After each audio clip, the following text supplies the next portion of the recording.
Attention Austin guitar players and bass players. Are you in need of setup or repair on your axe? Well, I have the guy for you, gang. That's Jason Swedberg over at J. Scott Luthery, and you can find him at J. Scott Luthery on Instagram. Now, if you listen to the show, you know I've been talking about Jason for years. Why is that? Because I've been taking my guitars to Jason for over 20 years. Not only does he do the best job, but he has the best prices and the fastest service in town. Again, find him at J. Scott Luthery on Instagram. Not only is he doing an amazing job repairing and setting up guitars, he is now building guitars. That's right. He built me an SG Junior, which I have, and it sounds amazing. It feels great.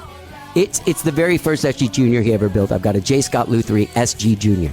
You can go see him at J. Scott Luthery on Instagram. Get a guitar built. Get your guitars fixed. Get them set up. It's time, man. They've been hanging on the wall all through COVID. Now it's time to get them out, get them fixed, and get out there and play. J. Scott Luthery on Instagram. Let's get down. And you may ask yourself, well, how did I get here?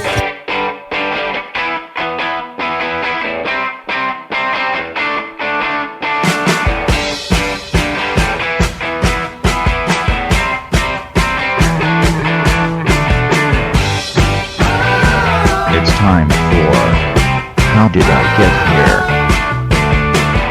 And now here is your host,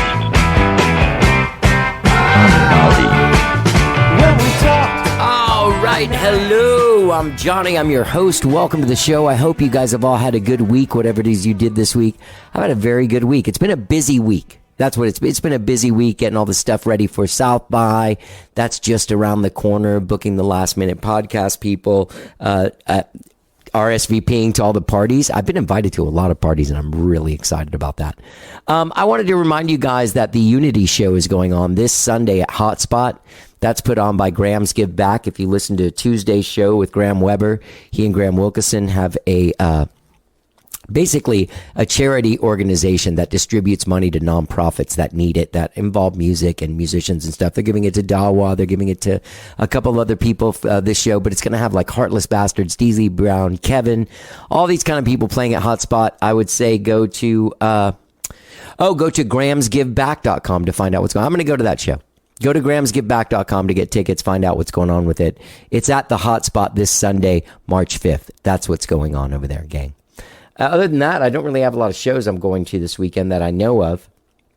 But I am excited to go to the Hotspot and see the Unity show. That's going to be fun. I haven't seen my friend Jonas play with the Heartless Bastards. He's been playing guitar with them for the last couple of years. Been on tour with all kinds of people like Jason Isbell and Flaming Lips. All kinds of folks. So yeah, I'm excited about that. I've had an interesting week. I got to do a really great podcast on Wednesday, and I'm really excited to drop it. I think it's going to drop next week, but I'm not quite sure. I'm really, really excited about it. I talked to Peter Case from the Plimsouls. He's got a brand new record coming out. It's fantastic, gorgeous record. It comes out at the end of the month. There's this documentary about him. I think it comes out in May. I'm trying to get back from the publicist, but I actually watched that twice. I have a secret code to it. I'd like to watch it a third time before it becomes a public domain, but great documentary. If you don't know who Peter Case is, he was in the Plimsouls. He was in the Nerves. He's my friend Joshua's dad.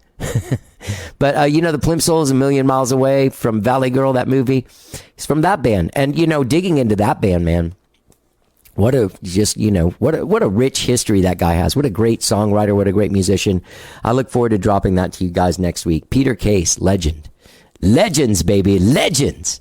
Anyway, today, man, I've got a great show for you guys today. I do. I have a fantastic show for you guys today. I'm really excited to bring back my old friend Jeremiah Jackson back to the show. He was on back in 2019.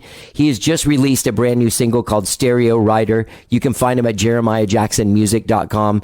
He did this record, of course, with my dear friend Dylan Fisher, who's super cool, and also my dear old friend Kyle Ellison, who I love a lot. They recorded this record. It's out.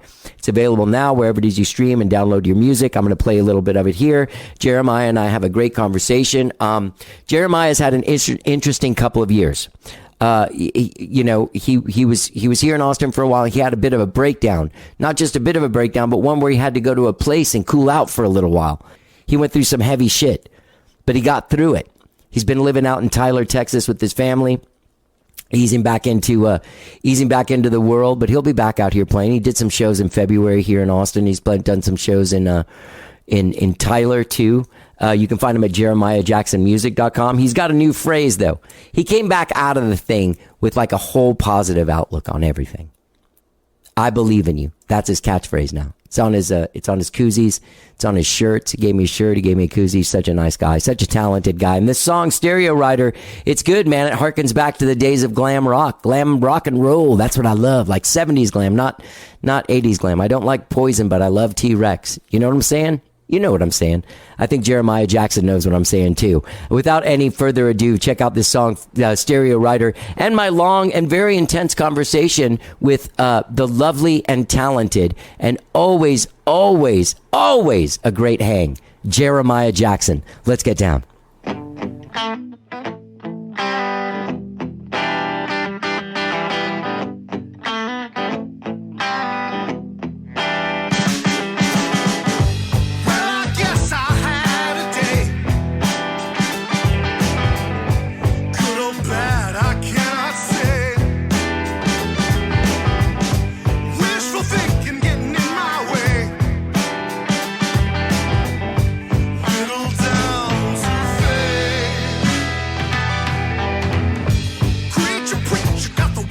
Yeah, just kind of like make love to it.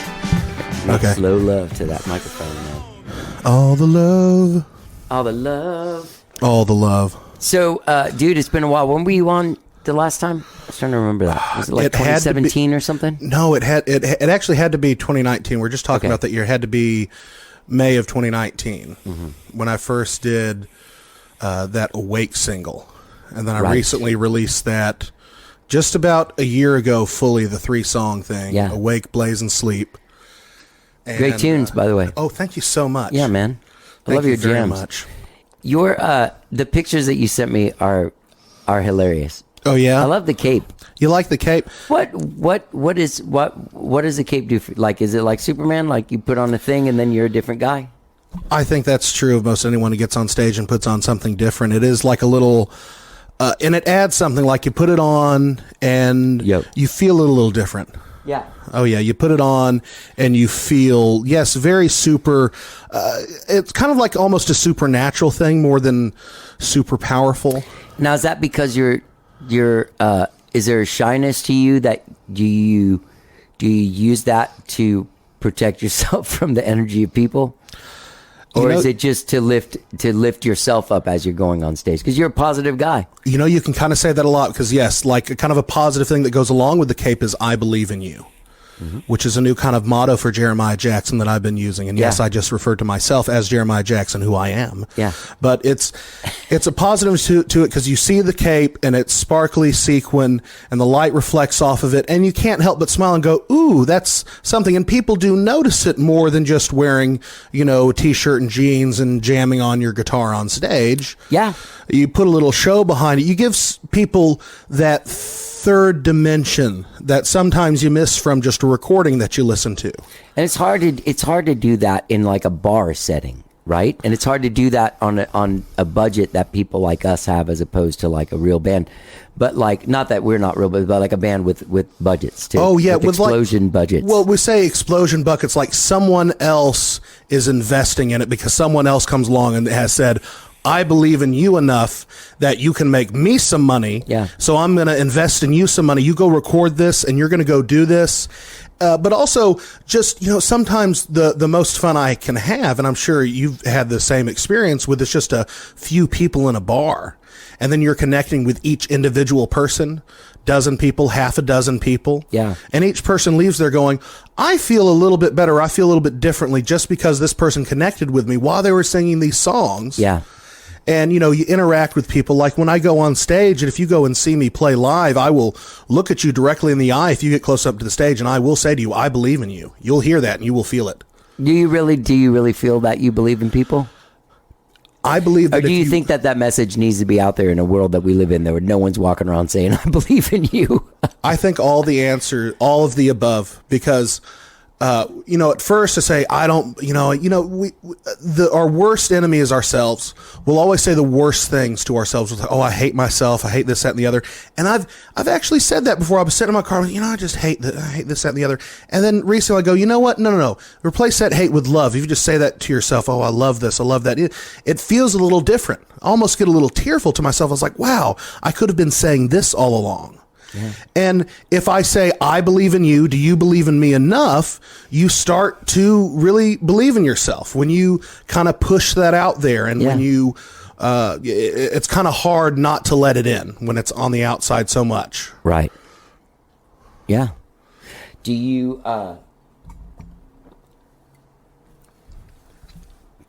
you said you were having, you were hating on yourself in the car.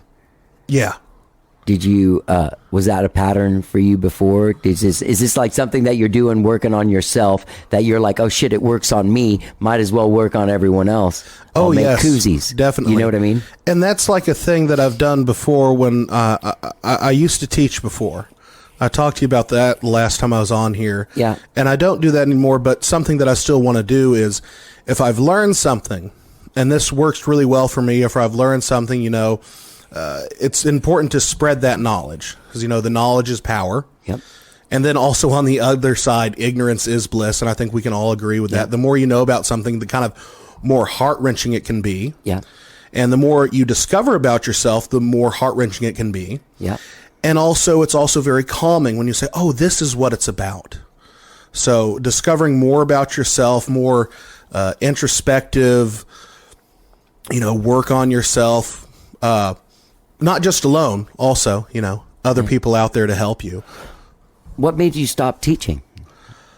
I kind of had it was kind of an extreme kind of circumstance. And I took some time away from that. I had a lot of trouble going on. And, I actually spent a few weeks, 6 weeks inside a unit in Houston called Menninger. It's a whole psych hospital. Wow. Yeah. Shit. Because I was at the beginning. This was at the beginning of 2020 before COVID actually happened, Jesus. right before 6 weeks there, because I kind of reached the end. And what kind of got to it was I went to see my psychiatrist. And, when you see anyone like this, a psychiatrist, therapist, and any time it comes to therapy, I always recommend like a licensed social worker, like an LCSW, or someone who really knows, who has degrees, who has the background, who has who has studied and really, really knows and understands. I feel like she's like, oh, well, you want to pet me? Is that all right? Yeah. Little emotional support for a moment there, and then she wanders off to her own world. But anyway. It was, you come to a point when I came to a point when I was talking to my psychiatrist, and he asked, can you promise to be safe for the next 24 hours? And I could not promise that. So he said, okay, we're gonna do this and get you someplace. And that was just really recuperating and wonderful. Honestly, can you talk? I mean, there's people that have gone through this too, that probably haven't. And that's why I do want to talk about it. Yeah, that's why I want to openly say about it. What was it? What was it that what was getting to you? Like, it was a lot of, is this the life that I want, and is this life worth living? And I kind of got to the point where I thought to myself, or came to the conclusion that, it's really not worth living. And, going in someplace like an inpatient thing, it's not an all cure. It's not a one all cure thing. And something that I can compare it to is recently, just this past Friday, my sweet niece, she's 9 years old. She actually broke her arm pretty badly, and she had to go in for surgery for it. She comes out of surgery and is kind of upset that, she thought the surgery was going to fix it completely and she was going to be completely better. But she has months of recuperation ahead of her. Right. So going into something like that is a little bit like that. Right. I came out and not everything was fixed, of course. Right. Not everything was perfect. However, everything was set. The doctors, you go into some place like that. I had a team of people surrounding me. It was very, intimidating at times. But it's also hard to come to the conclusion that, they're all on your side and they want you to get better. And it was also this weird kind of fight in Right. a way with myself. Did you have to go back and like work through your deepest issues? I mean, what was ended up being the diagnosis of why you didn't know if you wanted to go on? Well, the diagnosis was, of course, I had major like clinical depression. Okay. For one thing. That's something that I have worked through since then, Okay. and I am not there anymore.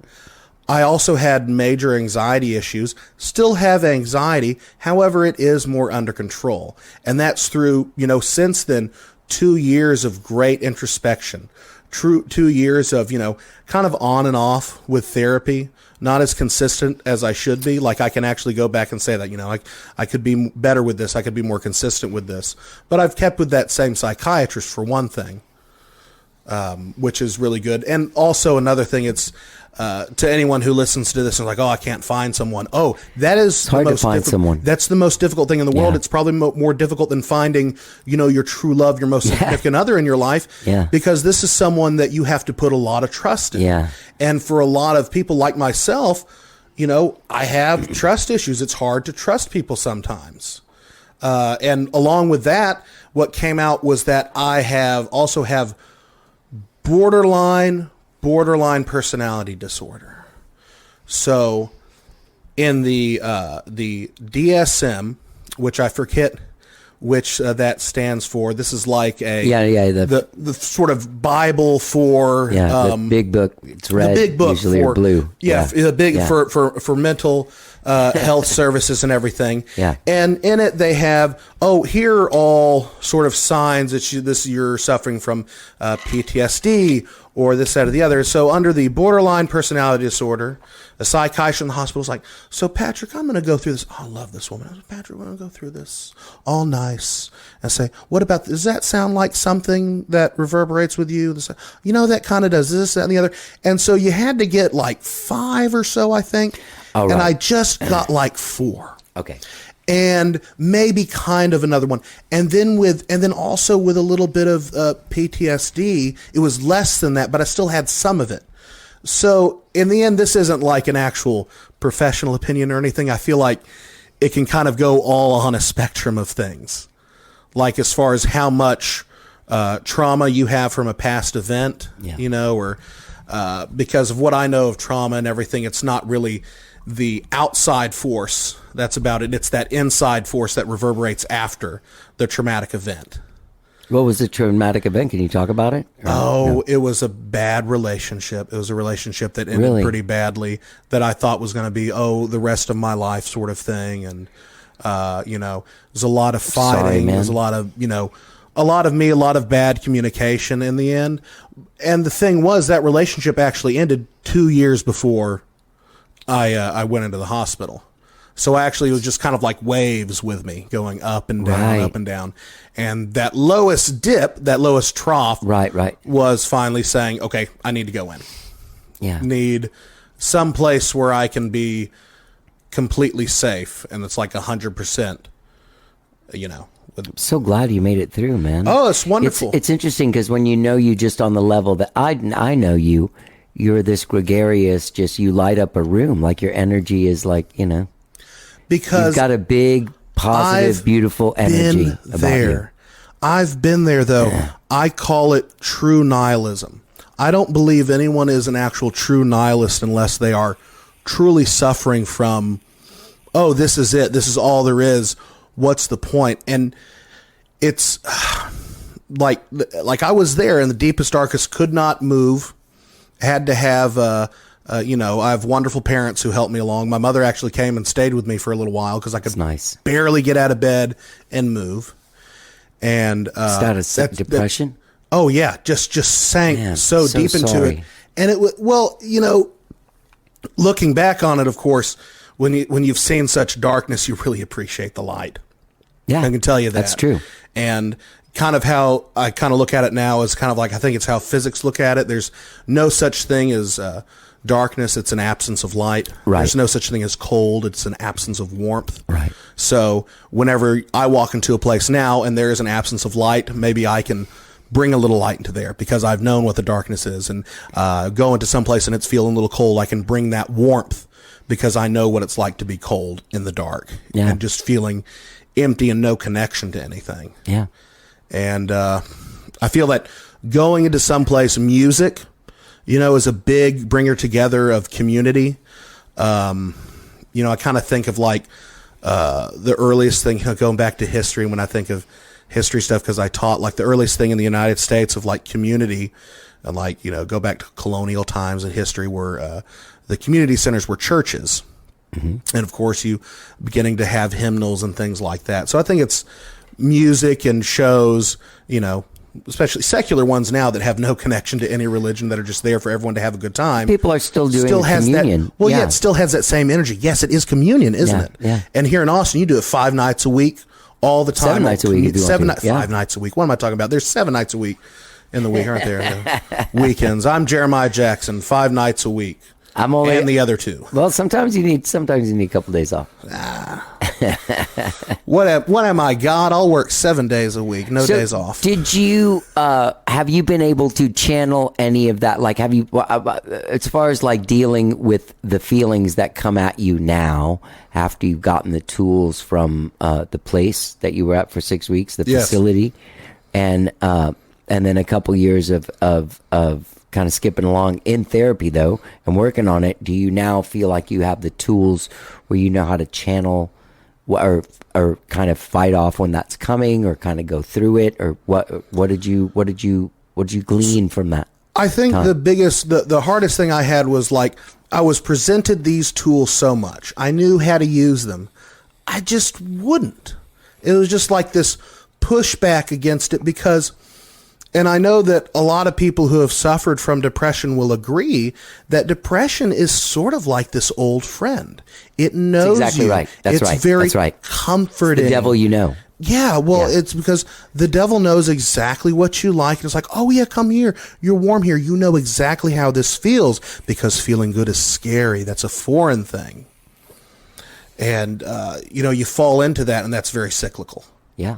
Or eventually going down a drain or something, really. Yeah. Yeah.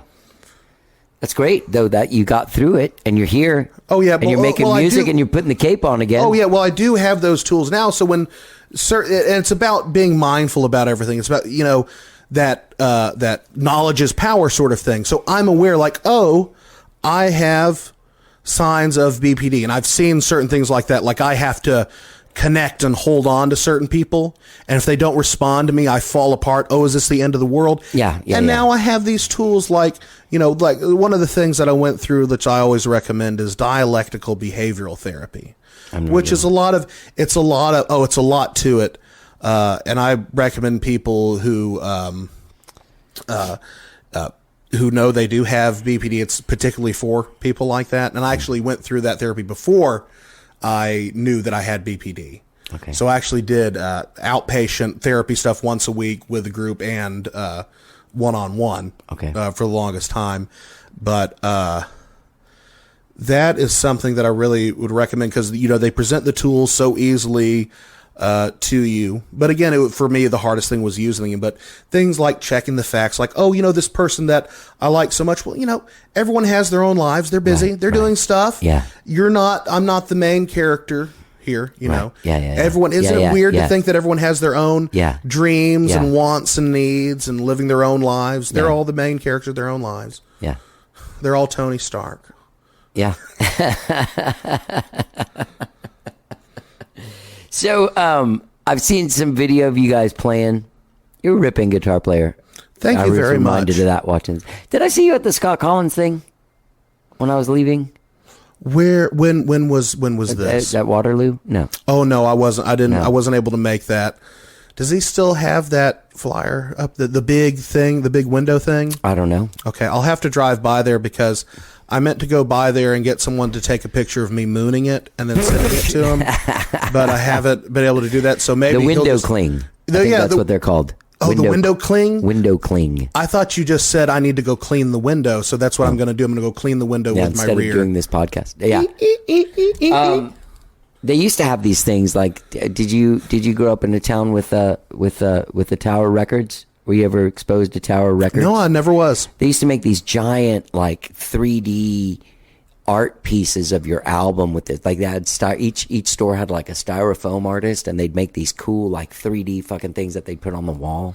Way better than a window. No offense against a window clean. Oh yeah, in the town that I grew up in Longview, Texas, we had a little place called CDs and More, and it has since shut CDs down. and More. Is that like a chain? No, that just has a great. That's a great just name. great. You It's know just- exactly okay. what you're getting You there. know exactly CDs right. It's like- and maybe some. Don't you love that? T-shirts, Yeah, posters, exactly. Like a bong. Spencer's Gifts. Yeah. What is this going to be? Oh, what? Oh no. Yeah, but exactly. CDs and More. Anything, right? Oh, here's the CD. You know, here's the stickers. I spent like 2.5 decades not going to Spencer's Gifts because I thought it was stupid. Oh, and it over is the last like stupid. 5 years, I've been going there. Oh, it's stupid. I love it. Well, do you buy anything from? I there? do. Oh, I do. you I buy really? some- There's a wind-up midget masturbator that you'd wind up and he'd like pull his little wiener. Pull his wiener. It was the greatest. I got it for my cousin. Did he as a smoke gift. afterwards, or did he vape afterwards? No. He just walked around and it said, "Wind it up and watch that little guy go." Hey, just the Energizer Bunny, man. Just Yeah, going and going yeah. and going. Midget masturbator is what it said on the package. Yeah, I I mean, remember- where else are you going to get a midget masturbator? Also, can you say midget? I don't know if I'm going to get canceled now. I mean, I'm going to make sure I'm going to call up everyone at The View and make sure you get canceled. The View. Whoopi's going to come down here knocking on your door saying, "Excuse me, Johnny, but you can't say that." The View. The View. Have you watched that show? No, not I've really. only seen like highlights. I know what it is. I One get of- it. One of I my know the favorite. deal. Well, no. I get it too, but they don't understand satire sometimes. Like they had Norm Macdonald on years ago. Yeah, you ever see Yeah, that it's one? not gonna go well. Yeah, it's like you guys know who he is, right? Yeah. He shows up and they start pestering him because he had a picture of him shaking George Bush's hand, and the story was. Oh, right. And Yeah, Norm yeah. Macdonald's like, "I'm going to do my Norm Macdonald impersonation. This is at the airport. And it's just like, I'm going to see him. I'm going to take a picture with him. Why not? So they were giving him shit about that? Yeah, and was I it agree during with the him. time of like 20 years ago, whenever the war was going on? Or Oh yeah, whatever? just kind of just like, oh yeah, Bush is great because he's going to save us from the terrorists and everything, or this, that, the other, but they're against it because of war and all this. And he goes, and then he just randomly goes, Laura Bush killed that guy.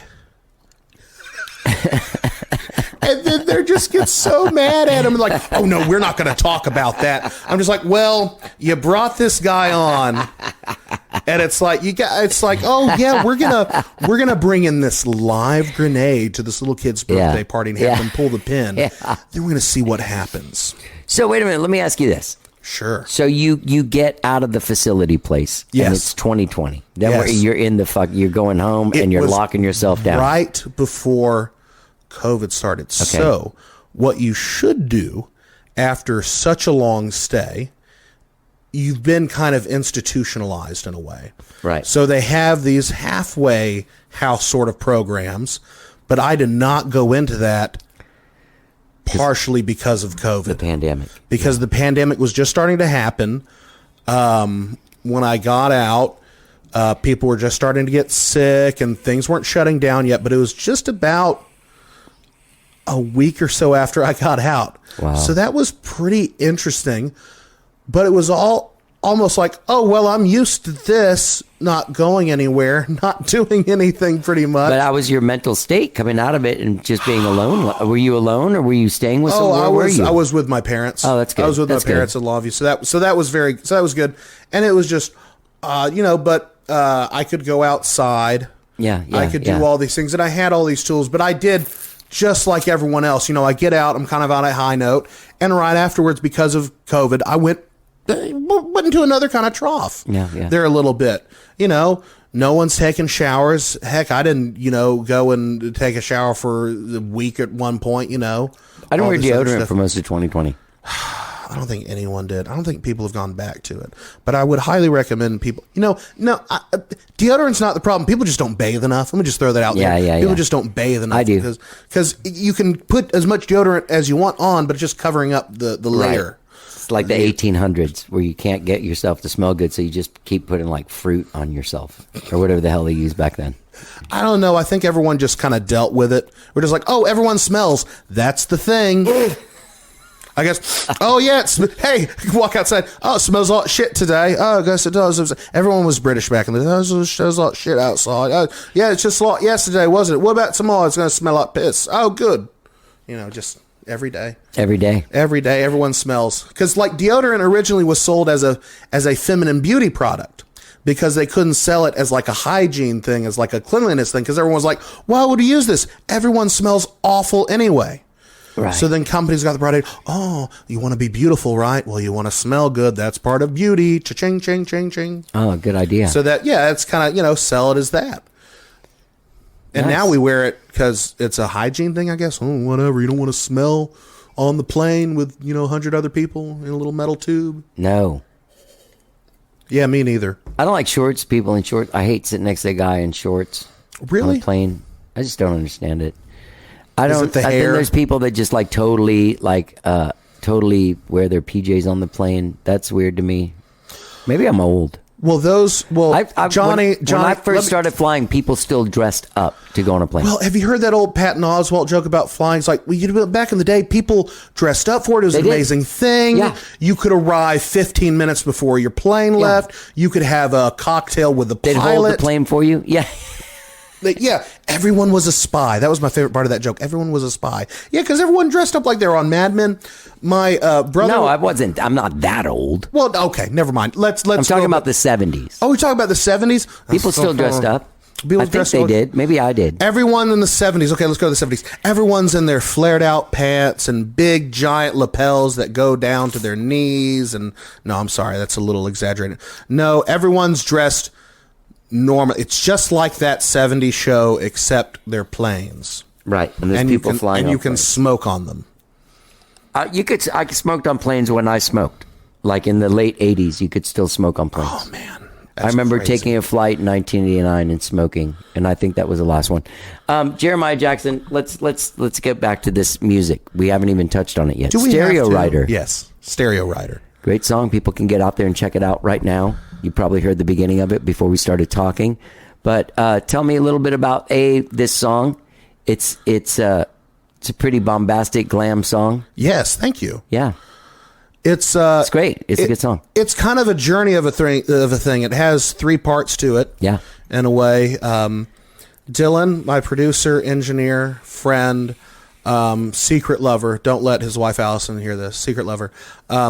We worked on this really hard, but he mixed it in a way. He actually said, I mixed this as if it were 3 different songs, 3 different parts in a way. Because in the beginning, it's kind of like almost someone complaining, someone laying it all out there. I had a day, all this stuff happened to me. But then in the second part, it's like, you know what? Who cares? I'm going to get through this myself. Don't pray for me. Keep that for yourself. And then also we'll hear the things that are really tearing me apart. So it's kind of a song, I guess it's a song about hope. Yeah. There's a lot of truth to it. And so a big part of believing in yourself is laying the truth about yourself all out in front of you and facing it. Yeah. And not denying it. Kind of like, oh, I better not look at my bank account today, kind of thing. No, you better look at your bank account and face up to it. Not one of my favorite TikToks is be a man.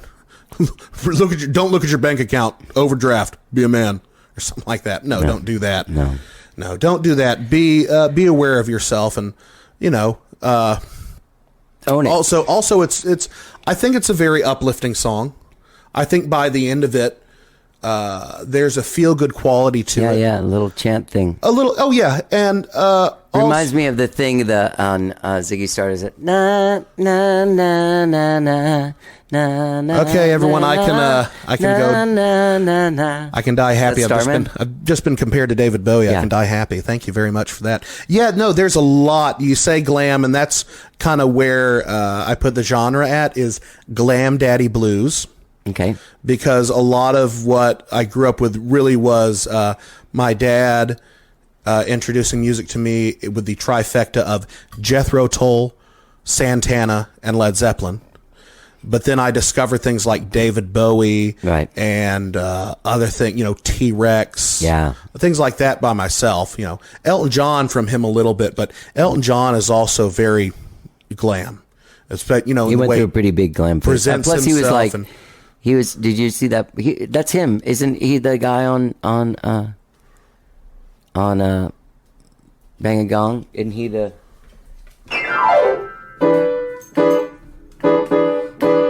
I did not know. I did not know he was on that. He played on. He's on Top of the Pops playing with them when they did that. Well, but I don't know if he played on the record.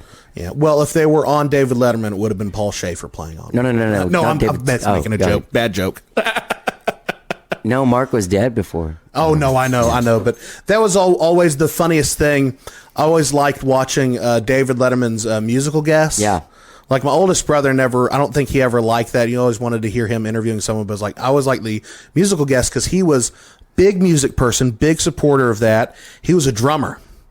And so there's actually this hilarious big compilation video of him going up to each band, shaking their hands, going up to the drummer and going, "Hey, that's a great set. Are they yours or are that a rental?" That's hilarious. There's just like 4.5 minutes of him going up there. Him and Johnny Carson both were drummers, and that was something they connected on. But a lot of the times you'll see bands come on there, and you'll see Paul Schaefer is right next to them, jamming along on his keyboard or something. So it's great. Paul Schaefer, he's a crazy, awesome, talented musician. One of the best songs he ever wrote was "It's Raining Men." Are you familiar with that song by the Weather Girls? Oh, yeah. He wrote that song. Oh, yeah. I just love that so much. And, he's just sitting there with a smile on his face, just jamming along with him and everything. Or if you ever watch Jules Holland, later Jules Holland, sometimes he'll hop up there with him. One time there's this great video of him with the White Stripes, and Jack White jumps on a bass guitar, right? Oh, cool. And Jules Holland is on the big piano, and of course, with them as always, Meg. Yeah. On the drums, of course. Yeah.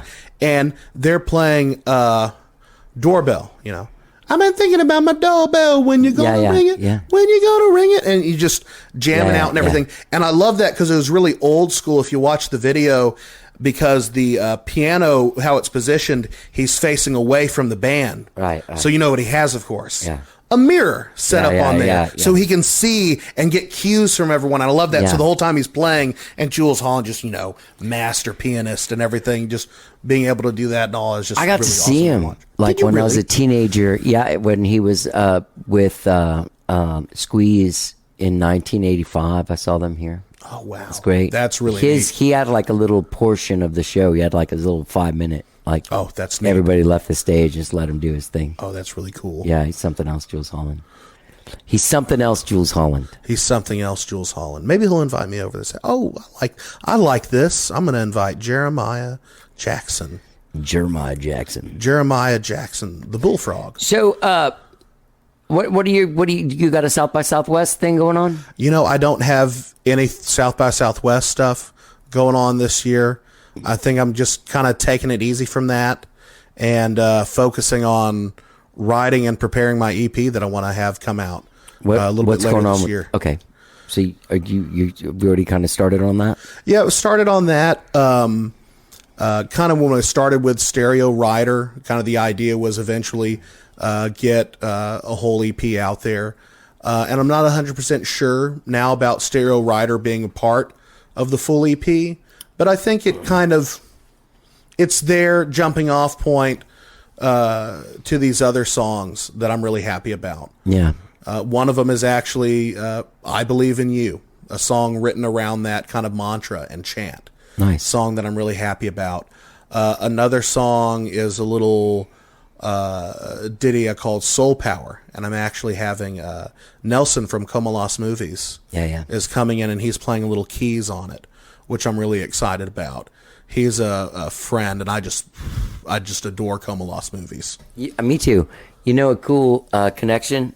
They made a record when Scott had his studio there, yes. Chicken Run, and Dylan was there. Mm-hmm. This piano went there because I knew they didn't have a piano, and I had to move out for a couple weeks while they redid the apartment. I remember and that. So I was like, "Hey, do you want to take this piano?" And he said yes, and Como Las Movies ended up using it. Oh, I remember this piano being there. That's the piano from Como Las Movies. That's hilarious because that's where I recorded Awake, Blaze, and Sleep. Did you That record on EP the piano? No, I did not record on the piano. I'm not sure if it was still there at the time, but I do remember Dylan saying, "Oh yeah, this is a piano from so and so." And I was like, "Who cares? Whatever." I was like, "No." But no, I do remember that. That's really funny. Yeah, that's really funny. It would have been around the time when I met you. No, it was just about it was just about that time. Mm-hmm. No, that's funny because I think that's how you originally came up to me from Dylan. It's like, oh, this guy, he does great. This guy has his own piano. This guy has his own piano. You should talk to him. The guy has his own piano. Yeah, this guy has his own piano. Yeah. Well, the piano. He can also do the chord, the key sweep and first chord of Bang a Gong if you need him to ever. All right, let's go right now. Is it Get It On or Bang a Gong? What's the name of that song? Bang a Gong. It's Bang a Gong. Okay. Because it's you're insinuating that you're going to get it on. But that's what you do when you bang. Why do I forget what the name of? Oh, because I had a song called "Get It On." Yeah, so I think that's what. So that actually I was at ACL this past year. Okay, how was that? It was awesome because I actually guitar teched for Como Lost Movies. Oh yeah, I saw some videos from you on there. That's right. Yeah, Dylan was running front of house for them. FOH. FOH. And I was doing dancing on stage behind them. No, I wasn't doing that. They actually had dancers, and they had Sheila, right? Yes, Sheila came out and did a tune with them. And Sheila Gonzalez, great. Yeah. artist. Oh yeah, wonderful. And I remember we saw Culture Club. Oh no shit! George How was that? Oh, it was hilarious. They did a great, huge. Well, I say hilarious at the end. Okay, people have to understand when I say, "Oh, it's hilarious." That's usually a great thing. I'm not making fun of someone, but this is kind of poking fun. They did this huge, long version of Bang a Gong.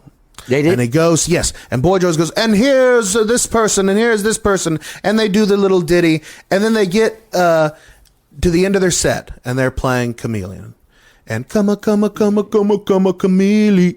My least favorite. And they song get of theirs. cut off. Oh no shit! Why? During the middle of their song, because they went over their time. Oh, they went over too their much time fucking around doing the. And they were using these special in-ear stuff where they're not using any kind of stage monitor stuff, probably. Right. So they were just jamming along, and they had this audience callback thing, and they didn't know that they were cut off until the audience was not doing the callback God, thing. how embarrassing! And it was just like, well, you know. Are you a Culture Club fan, or were you happy to see them fail publicly like that? I am never really happy to see someone publicly fail like that, of course. But I'm not really crazy fan or anything. But no, that was just when you go to a festival, you're not going to go and see. Well, I was going there for free, so I don't really care. But anyway, you know, being the artist's help and everything. But anyway, when you go to a festival, kind of part of it is, I'm investing in a lot of blind faith. Then I'm going to see some good stuff that I'm not aware of before. So, you know, I never really listened to Boy George, never really listened to Culture Club. Great singer. Did I? Yes. Am I glad I saw him? Yeah. Yes.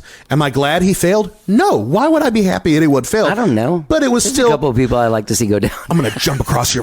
No, but it was funny nonetheless. Yeah. I started laughing. Yeah. Dylan thought it was funny, but it also, whenever Como Lost Movies did their set, Nelson, he's so very serious, and he's someone that's very inspirational for me to like say, oh, how serious he is about every little thing when it comes to his music and planning the shows. How even, you know, down to the last second on his set time was perfect. Like their set ended right on the exact minute. Well, that's part of being cool, is ending when you're supposed to, especially when you're part of a big, like it wasn't the Boy George show. I'm sure they weren't playing last. Oh yeah, leave them wanting more. Well, just like you don't hurt the next guy coming on. Don't fuck with the crew that's been there since 4 days ago. Oh man, know, can I tell you something? That stage crew, we were on the Honda stage. They were the best, and maybe it was because we were the first act of the day, and they had plenty of sleep the night before or something. But they were so wonderful. I knew the stage manager. I knew the guy who was in charge because he had a saunter about him, and he was smoking a cigar. So I knew that he was in charge. And then he would sit down a lot. So I was like, this is the man in charge. And I actually took a selfie with him because I was like, this is the coolest guy at this show. Yeah. Like, I don't care about seeing Wet Leg or seeing... who is Wet Leg? So many people are telling me, I'm saying Wet Leg stuff. Who is that? I just heard, my friend Todd told me about that. Johnny, Wet Leg is the best band in the world. Really? Wet Leg is the best thing that's ever happened to me. I actually went in, me, Dylan, and my drummer, we actually recorded a cover of a Wet Leg song recently that we're going to release. Wet Dream. So go and listen to Wet Dream and go, oh yes, I'm in his Wet Dream. They're just so perfectly perfect. I think last night pop the Grammys punk or something. They won That's what I missed them on the best that's what he said. alternative indie album. I think best album. They're so awesome, and they need to be protected at all costs as well. Are they kids or something? What's going on? No, they're not guys? kids. What are they They're doing? like Old they're in guys? their late 20s. It's fronted by two women. They're like British, French, from one of the islands in that's between there. Okay, you sold and me. I swear I read somewhere that when they were nominated for Grammys, one of them was like, "What's the Grammys?" That's awesome. So that's why. So if you go, their album Wet Leg is such a great listen. And Dylan and I were listening. We're like, Dylan, why do we like this so much? And this is really good for a music fan. If you like something a lot and it's the only thing this artist has put out, well, who did it for them? Who produced it? Who engineered it? Who mixed it? So we looked at who mixed it. Alan Moulder. So Alan Moulder has done. He worked on. He was an engineer on. Produced Smashing Pumpkins. Yes. My Bloody Valentine. Mm-hmm. Yeah. Okay. So he's very. Sorry. That was good. Hey everyone. Yes, very. Tweet good. at me at Johnny Gotti. Yes, it's so this very wonderful kind of 90s sound to it that is there, but not like overdoing it, because that's actually something that I've seen kind of coming back in fashion as well. Flood. He worked with Flood. Okay, there you go. That was that. Like I think Flood was the producer and he was the engineer, or vice versa. Go ahead. Sorry. But and that's the thing. Sometimes that's just labels. Yeah. Like they're just like, oh, we got to put you down as something. Yeah. And sometimes they're just working side by side in the studio with this and the other. Yeah. Yeah. Yeah. But yeah. So with kind of like with me and Dylan in the studio, I'll make the sounds and Dylan sculpts them. Yeah.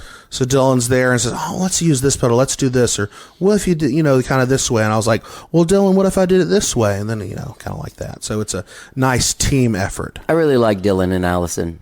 Oh, yes. Very good people. I want to find an Allison of my own, because they seem to have an a Allison good of thing. your own? Yeah, or Dylan, whatever it is. Oh, you want to find a Dylan or whatever? They just seem like they have a good connection. Like they're happy to be together. They're having fun when they're out. They are happy to be together. One of them's not a dick. Wait, which one? No, I'm saying. Wait, hold on. No, they're both really cool. It's not like one of them's a dick. Oh, I got it. It's not like, oh yeah, one of them's kind of a jerk. No, they're both very nice. And one of them is. No, they're both very nice. Yeah, people. and they seem to have a nice like that. To me, is what when I see them, I know this is funny. I might not have ever expressed this to them, and they might think it's weird if they ever hear this. But I do. I'm always like, oh, that's what relationships should be like. Like they're real comfortable around each other. They're not bickering. They can laugh at each other. Yes. It's all very natural. I've known people where I'm around them and there's like a constant tension there. There's no tension with Dylan and Allison. There's just like, maybe, I did live with them for a little while. Oh, really? When I was in Austin. So, I'm very close with both of them. There was sometimes, this, that, and the other's like, oh, okay. And then the problem was fixed. It wasn't like something that stuck around for a while. But, there's still things that happen. But, oh, gosh. No, exactly. Like, everything works so well in that house. And what's the funniest thing is Dylan is a very loud person with his recording and everything. But Allison likes everything's very quiet. Oh, yeah. So what's really funny about their house is when she chose all the appliances for that house, they had to be the most quiet ones. So she got the quietest dishwasher. She has the quietest refrigerator. Yeah. Even in the restroom, the quietest fan, which I argued with her afterwards is actually the opposite of what you want. I want the loudest thing to cover up all the sins and the sounds. Yeah, that thing.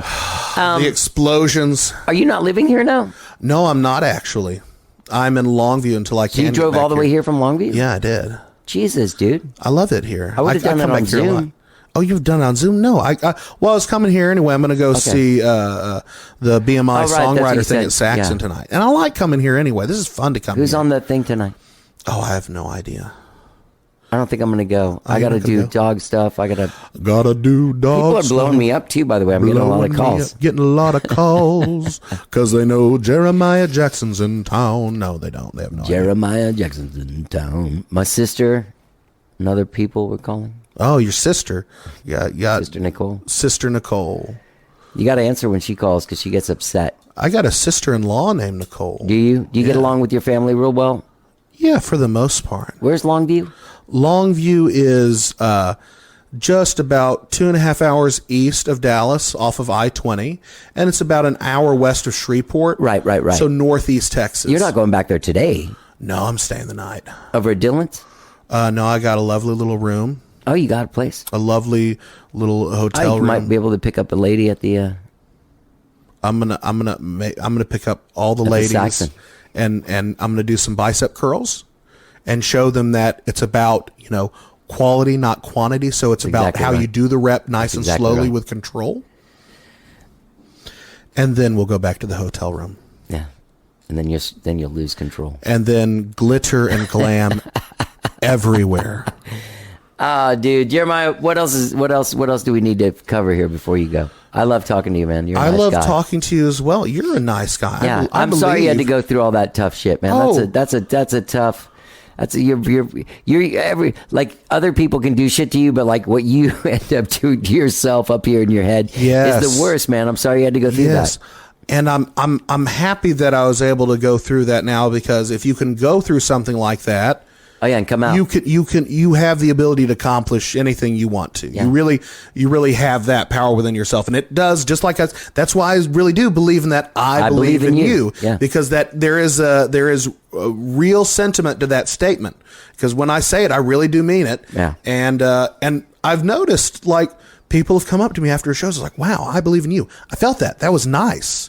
Like it's a good thing to go and to see a group that's really happy to be there and happy that you're there, not recoiled going, "Oh, I'm gonna go up here and blend all these people," blah, blah, blah, blah, blah, and then running away. And that's another thing why I like Wet Leg. They go up there and you see their live performances, and they are just so happy. And they played on the Grammys.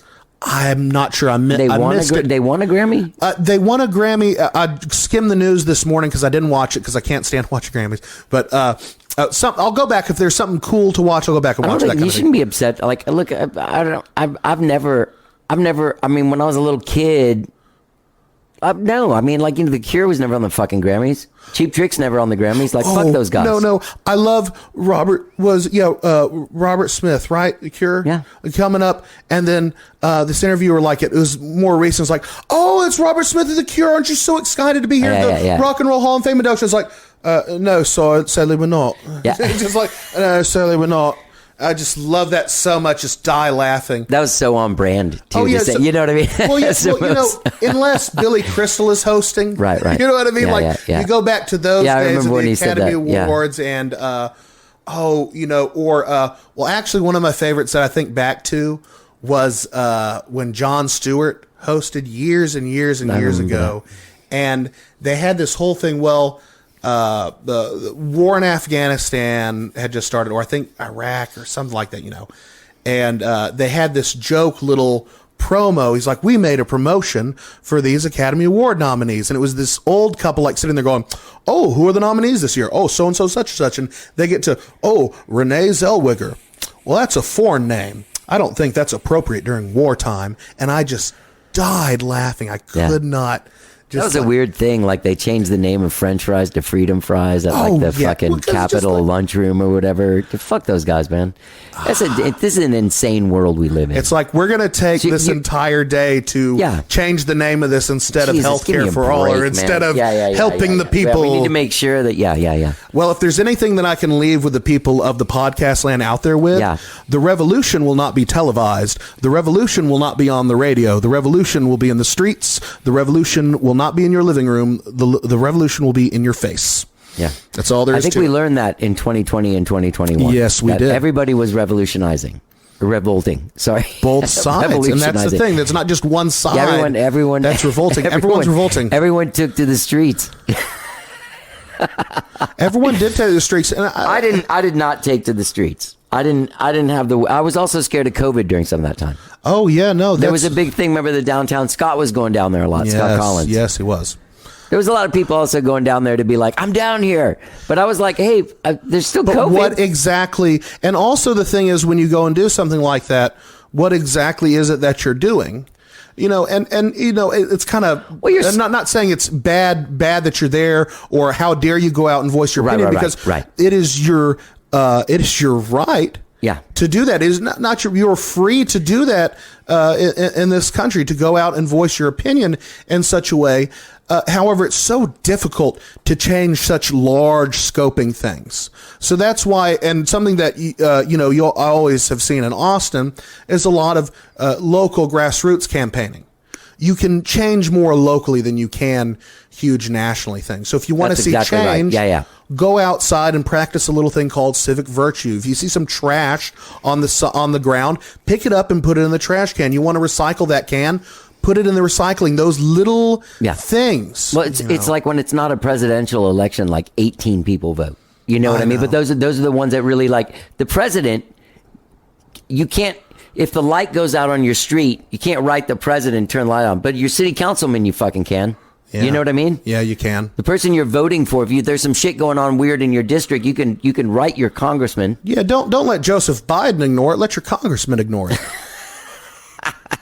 Yeah, but no, I mean, well, and that's the thing. If you make enough noise about it, that's the thing. They ignore you when you try to take the diplomatic route. Right. And then they get confused when you take to the street and make noise. They get confused when you break things. Yeah. They are the unheard. Yeah. The unheard masses, yearning to be heard, yearning to be free, and that freedom is not there yet. No. What are you doing out there in Longview? What are you hanging out? Smoking weed? Streets? I'm just joking. No, hanging out mostly. I'm actually currently working on getting my pharmacy tech certification. Oh, that's great. Of all things. A friend of mine has that, and it's come in handy. He's a great guitar player, but whenever he needs to go work, he gets a great job. Oh no, it's something highly in need. Yeah. I want to do something like that, and I also have college degrees that can go along with that and support that. But, it's fantastic, Jeremiah. But no, I'm currently studying to do that so I can get to work in that and then move back to the great state of Austin, Texas. Yeah. The People's Republic. People's Republic of Austin. Of Austin, Texas. You ever go to the Bossier City Mall? Bossier City Mall? No. Yeah, it's over there in Shreveport. No, I'm familiar with Shreveport. But that's the thing. It's not really Louisiana, because I got family from southern Louisiana. That's just more East Texas over there. Yeah. It is. But they got a. Where did I go there? I went to a Hustler strip club there. They got Larry Flint's there too. What's that? Another place? Yeah, Larry Flint. Well, I think he is the Hustler guy. The guy in the wheelchair. Yeah, no, he's dead. The People versus Larry Flint. He's dead? Yeah. What killed him? I mean, his life. He saw too many boobs. No, he Look at all the tits up there. That's got to be 57 tits up there. Look at that. No, I remember going to the Hustler Club with my friend Jake, that was our tech in Skyrocket. It was just like 10 years ago. Maybe if you ever hang out with Kyle again. If you hang out with Kyle Ellison, who I work with Stereo Rider out a little bit, by the way, there at Podcast Land. He has a story of him when he was in Pariah. I think they toured with Pantera. Yeah. Oh, and apparently Dimebag, I think, took him out to a club of his in Dallas or something. Yeah, they have a club. So they had a club. I mean, I went to it. It's a golf themed strip club. Golf? It's weird. Yeah, it's real weird. That is awesome sounding. Yeah. A golf. There's a lot of pictures of the Three Stooges and people from like the 30s playing golf, like when they wore those weird pants that were puffy and the hat and everything. Back when back when people dressed up to go on a plane. Back when being racist was a little bit more accepted too for the guys in Pantera. That's what. There's a part of me. There's a part of me that believes that they would probably be a little racist. That Pantera group. I don't know. I never met them, but I did go to that strip club. A little. There's video. There's audio proof. I'm sure. And they're still shredders. But I'll tell you this one thing. When I went there was in the year 2000. And I can't remember what the name of the place is. In the year 2000, Johnny went to this place. And when we got there, I was on a record label. It's the same as Pantera's on Elektra. And somebody had been like, "Oh, we're going to set it up so you guys can go." But also, 9 Inch Nails was in town. Oh gosh! And someone had set it up so they could go. But I don't think they ever showed up. But me and our guitar player and some other dudes showed up, and they were like, "Oh shit, it's them!" And like, it's Nine Inch Nails. Got this fucking like red carpet shit. It's unbelievable. That is awesome. So the whole night, then finally, like, I'm like, geez, man, I've never been like treated so nice, like in all of my life, especially at a weird place like this. That's awesome. Good for you. So I'm glad that happened. I go and thank the person. They're like, yeah, cool. How was the show? And I was like, oh no, we're just here doing a radio thing. And she was like, wait, you're not a Nine Inch Nails? I'm like, no. I realized that's how we got the treatment. Yeah. Well, Johnny, if I learned anything from Ghostbusters, it's that when someone asks if you're a god, you say yes. Yeah, that's true. You just say yes. Are you in Nine Inch Nails? Yes. I thought you were going to say, one thing I learned from Ghostbusters, if when they ask you, who you going to call? Not us. Jeremiah, man. Okay, Stereo Writer is the song. You can find Jeremiah and all of his information at jeremiahjacksonmusic.com. Correct. It's been great talking to you again. Is there anything else you want to leave the people with before you go? No, just follow me on Instagram, guys. That's my main thing that I post on. You do Instagram? Oh, yeah, I use that. TikTok. No, I see. I did a lot of... And, you TikTok? Yeah. Oh, yeah, TikTok. Jeremiah Jackson Music. It's the same, so come and follow me and see my shows. I'm playing in Tyler on Friday, February 10th for a little solo romantic. Oh, this will be out after that. Sorry. This will be out after that. Yeah. Don't go and see me in the past. See Tyler's me in the great. future. Tyler is fun. I love Tyler. Tyler is fun. What's the other town? Nacogdoches. That's a good one. Nacogdoches, where Stephen F. Austin is. Yeah, that's another one. They got towns all over the place. You hear about that? They got these new things called cities and towns and people and places and things. Yeah.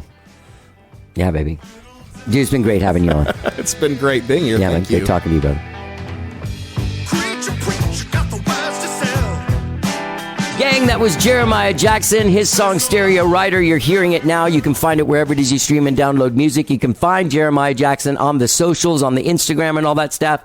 Jeremiah Jackson Music. You can also find him at jeremiahjacksonmusic.com. jeremiahjacksonmusic.com. I want to thank him for doing the show. I'm glad he's doing so good. I love that guy. Love talking to him. He's a great dude. All right? Get out there and check out Stereo Writer. And gang, don't forget, when you're out there checking out Stereo Writer, you can subscribe to this podcast wherever it is that you get podcasts, man. New podcasts every Tuesday and every Friday. Sometimes I drop a From the Vault episode. Oh my God, it's everywhere, man, because we have like 12,554 episodes. So I reach back in one from like 10 years ago, pull it out, or 3 years ago, or a year ago, whatever. Pull it out. Maybe you missed it. Maybe you want to hear it again. Who knows? That's From the Vault. Check it out on Saturday. All right, gang, thank you so much for listening to the show. Thank you, Jeremiah, for doing the show. Check out Stereo Writer. Have a great weekend, whatever you're doing. Maybe I'll see you at the Hotspot for the Unity show. Let's get down.